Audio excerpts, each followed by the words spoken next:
Namanya Kang Deddy Mulyadi.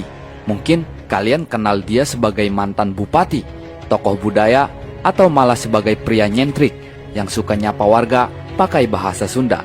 Tapi yang banyak orang gak tahu adalah sejak ia lahir, ada fenomena-fenomena aneh yang terjadi di sekitarnya.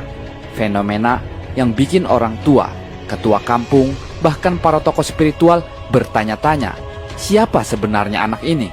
Apakah ini yang disebut sebagai reinkarnasi karuhun? Warisan roh para leluhur yang lahir kembali dalam tubuh manusia pilihan? So, tetap tonton video ini sampai akhir. Let's go!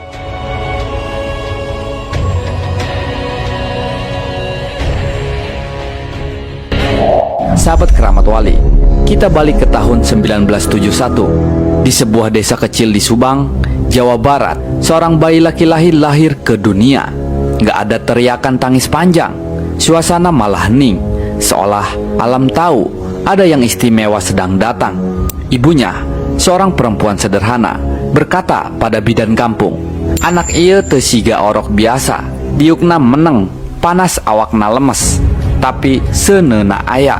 Artinya, bayi itu tenang, enggak rewel, tapi tubuhnya hangat seperti bara api yang enggak membakar.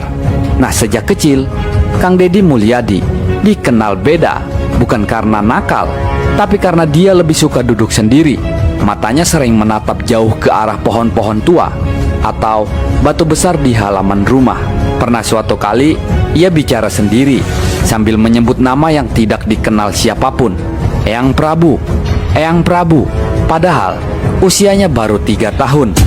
Ibunya juga pernah mimpi aneh berulang kali, yaitu didatangi sosok bersorban putih dengan suara dalam yang berkata, "Jaga anakmu, dia pewaris garis kami."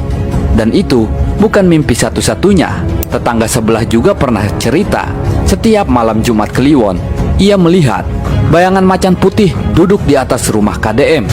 Dan ini bukan sekedar cerita kampung. Dalam salah satu wawancara lawas, KDM sendiri pernah bilang, "Saya tumbuh dengan suasana mistik. Saya nggak tahu kenapa, tapi saya merasa saya bukan hidup sendiri." Bayangkan, seorang anak kecil, tapi setiap tidur tubuhnya hangat, dan ibunya sering bermimpi didatangi sosok berjubah dari masa lalu. Apakah ini cuma kebetulan, atau memang dari awal sudah ada jalur gaib yang dibukakan untuknya? Di sebuah malam sunyi, sekitar tahun 1980-an, seorang sesepuh dari kaki Gunung Burangrang datang ke rumah keluarga KDM. Bukan orang sembarangan, beliau dikenal sebagai orang pintar yang sering menyepi di tengah hutan. Ia datang tanpa diundang, hanya berkata pada orang tua KDM,